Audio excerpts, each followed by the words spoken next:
it can only be God. It can only be God. The favor you receive, the blessings you receive, the Synagogue Church of All Nations, one of Africa's most prominent evangelical churches, was once a beehive of activities. Its late founder, Prophet Temitope Balogun Joshua, was an influential personality whose charisma, prophecies, and spiritual ability to perform miracles attracted people from every nook and cranny in the world. It's in fact no secret that his church pulls the largest number of religious tourists every year in Nigeria and other Christian foreigners who crave to drink from his well of spiritual knowledge. Unfortunately, just months after he suddenly gave up the ghost on June 5, 2021, breaking millions of followers' hearts, his mega church and its vicinity are slowly becoming a ghost town.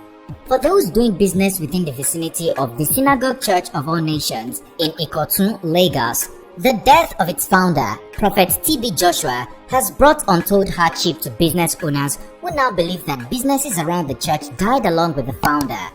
It also looks like the late Prophet TB Joshua's shoes are too big for his widows to fill as the new evangelist. Evelyn has reportedly not been able to pull the kind of attention and crowd her late husband did effortlessly. This begs the question, does this sad hardship mark the end of the late TB Joshua's legacy? TB Joshua left without naming a successor.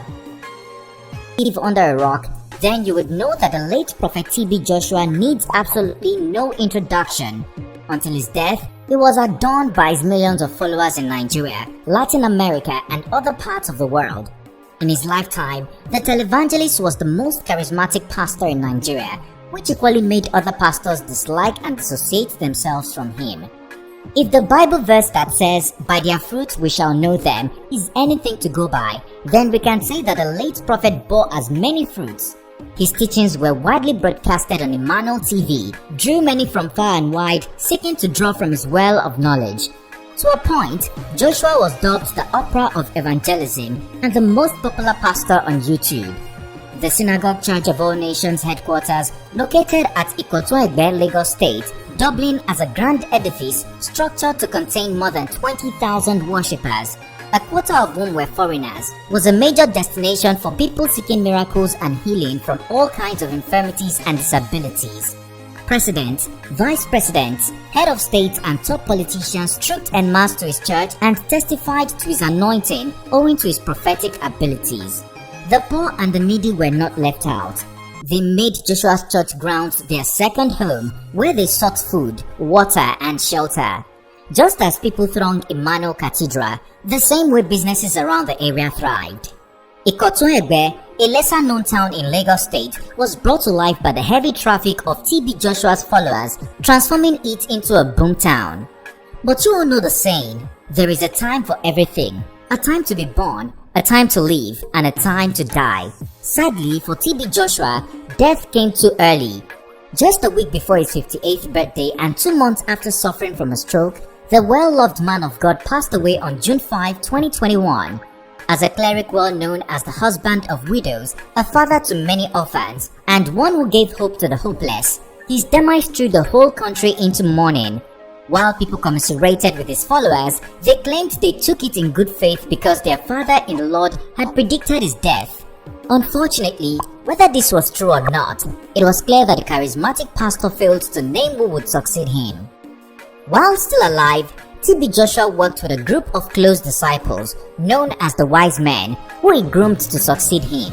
But following the demise of the revered prophet, the church was reportedly turned upside by these disciples. An insider told the BBC that some of them did not approach the late prophet's widow, Evelyn Joshua, equally as a senior pastor in the church with respect and maturity. Eventually, the widow was faced with the challenge of maintaining her late husband's legacy even while still mourning, discovered huge cases of fraud and theft. Sources claimed that some of her late husband's loyalists broke into the church's vault at night and emptied the cash with huge Ghana must-go bags. They also reportedly put up TB Joshua's private jet for sale and asked international partners to donate to the Emmanuel Global Network without the knowledge of Evelyn Joshua. As if that wasn't enough, these disciples ganged up against his widow, preventing her from joining the church board of directors and assuming leadership of the church. This resulted in Evelyn calling the EFCC on them.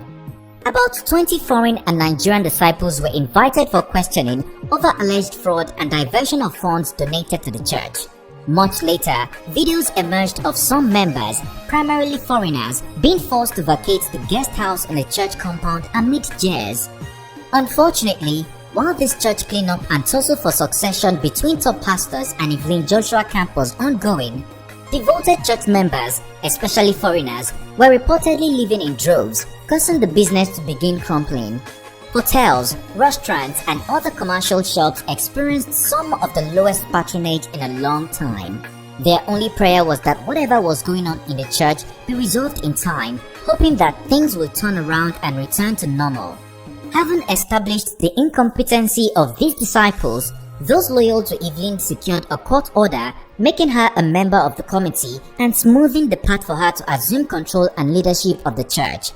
On September 12, 2021, the church announced the late prophet's widow as the new leader, in quotes, under the guidance of God.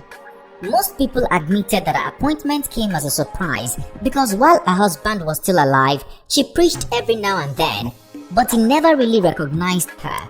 Regardless, Evelyn was ecstatic about continuing her late husband's legacy. She, however, refused to inherit her late husband's title as general overseer, saying he was still in charge and only, in quotes, commenced the journey from where her father left the baton.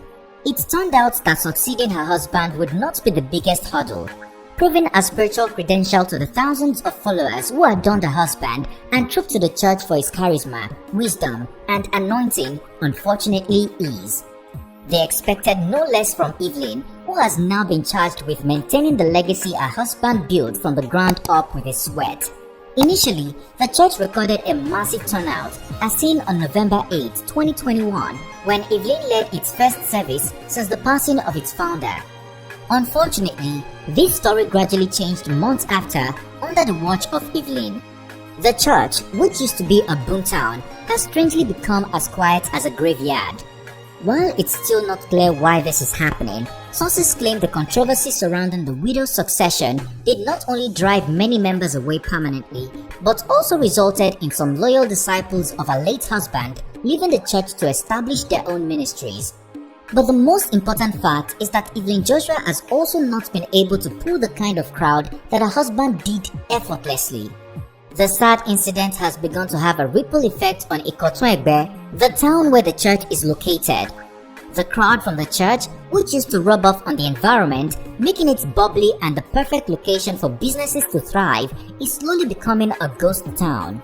Commercial outlets, including hotels, eateries, and stores, are complaining about very low patronage and have been hit with hardship.